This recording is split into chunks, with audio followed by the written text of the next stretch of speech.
በጣም የሚያስደስት ነገር ቅድምም በልጅ ዙሪያ ላይ አውርቻለሁ። አሁንም ልጅን ሲያየው በቃ ብያቸዋለሁ። እኔ አንድ አዲስ ነገር ሲያየው ልቤ እንትን አይልም፣ አይጨክንም።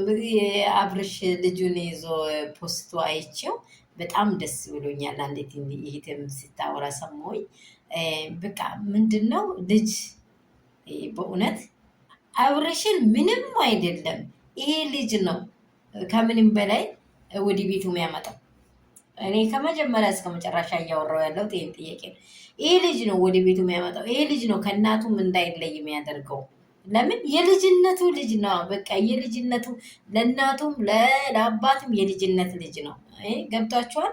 በጣም በልጅነታችሁ ሩትዬን እንግዲህ ከልጅነቱ እስከሚሰራው በመጀመሪያ ከሆነችው ሲዌትና አሁን ያለችበትን መንገድ ስታዩ ምንኛ እንትን ብሏታል፣ ምንኛ እንትን ዝቅ አድርጓታል። ይሄ ነገር ምንድን ነው? ውስጧ ላይ ስለተሰማ ነው። ውስጧ ላይ ስለተሰማ ይሄ ደግሞ በቃ ማንንም አልፈልግም ልጄን ያለችው ለዛ ነው። ልጄን ያለችው ለዛ ነው። በቃ መኖር እፈልጋለሁ ከልጄ ጋር ያለችው። ቅድምም እንዳወራሁት በጣም ሁሉ ነገሯን የጨረሰችው ስለሆነ ይህ ደግሞ ልጆች ከትምህርት ቤት ሲመጡ ይሄ ትላልቅ ደረጃ ላይ ደርሶ ሲታዩ ምንኛ ነው የሚያስደስታችሁ? ምንመኘው ለልጅ አይደለም እንዴ? የሰው ልጅ የመጀመሪያ ሀብቱ ወርቁ አይደለም ልጅ ነው። ፈጣሪም ልጆቹን ሲወድ ምንድን ነው የሚለው? እግዚአብሔር አምላክ ልጆችን ሲወድ በቃ ስጦታ ነው የሚለው። በቃ ስጦታ፣ ልጅ ስጦታ ነው። በቃ የሆነ ሰው ለእናንተ የሆነ ስጦታ ሲያመጣ ምንኛ ነው የሚያስደስት? ስጦታ ነው። እንደዚህ በቃ ሁሉን ነገር ትታችሁ የምትወዱበት። ሰላም ሰላም ቤተሰቦቼ፣ እንደምን አረፈዳችሁ? ሁሉ ሰላም፣ ሁሉ መልካም ነው ወይ? እኔ ጋር ሁሉ ሰላም ነው። እግዚአብሔር አምላክ ይባረክ። ያላችሁበት ስፍራ ላይ በዓለም ዙሪያ ያላችሁ ከሀገር ውስጥም ከሀገር ውጭም ያላችሁ ሁላችሁንም የመዳም ቅመሞችን ሁላችሁንም እግዚአብሔር ይጠብቃችሁ። ይሄ ደግሞ በህይወታችሁ ላይ ያያችሁ ያሳያችሁ ነገር ላይ እያወራችሁ ያላችሁ ነገ ለእኔ አይድረስ በማለታችሁ የምትቆረቆሩ ኢት ወንድሞች፣ በጣም ደስ የሚትሉ ፋሚሊዎች፣ በእውነት የሩትም ያብርሽም በተለያየ መንገድ ይሄ ኬዝ መሆን የለበትም ብላችሁ እየተቃወማችሁ ያላችሁ ውዶች ተባረኩ።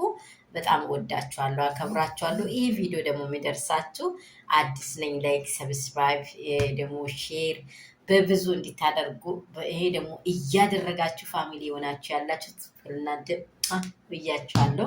በጣም ነው የሚወዳችሁ፣ በጣም ነው የሚያከብራችሁ። በቃ በደንብ አፖርሽት አድርጉኝ እንዲያድግ እናም ደግሞ በእግር እንዲቆም ከመዳም ቤት ወጥቼ ደግሞ ከእናንተው ጋር ትልቅ ደረጃ እንድንደርስ አብረን ተቃቅፈን ሁሉን ነገር እናደርግ ነው የሚለው። አሁን በልጅ ዙሪያ ነው የመጣሁት። ልጆች አስደስቶኝ በቃ ፓፓዬ ቡት ቡት ቡት እያለ ነው። እግዚአብሔር ይመስገን ደርሶላችኋል። አብርሽን በጣም ሆዱን ገና ነው የሚቆርጥለት። ሩትዬ አቅፋ አለች፣ እያየችው ነው። ደስ ብሏታል። ከሱ ውጭ ሌላ አልፈልግም ብላለች። ግን አብርሽን ገና ይከነክነዋል፣ ገና ይከነክነዋል። ታዩታላችሁ፣ ይከነክነዋል። ለምን ብሎ ይከነክነዋል። ሁሉ ነገሮቹን ትውታ አድርጎ እውነት እግዚአብሔር አንድ ቢያደርጋችሁ ሁሌም ፍላጎቴም ሁሌም ውስጤ ሀሳብ ነው። እናንተም እንደምትደግፉ እንደምትሉ አንዳንድ ደግሞ በተጎደችው አካል ሆነን ነው የምናውረው የምትሉትም ሰው ከሰው ስለይ ጉዳት ነው እንጂ ትርፉ ክብር አይደለም።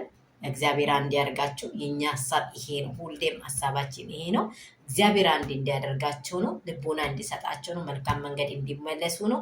ይሄ ደግሞ ልጅ ከአባት ጋር ከእናት ጋር ስለምጣፍጥ ነው። በጣም ወዳቸዋለሁ። ሰላም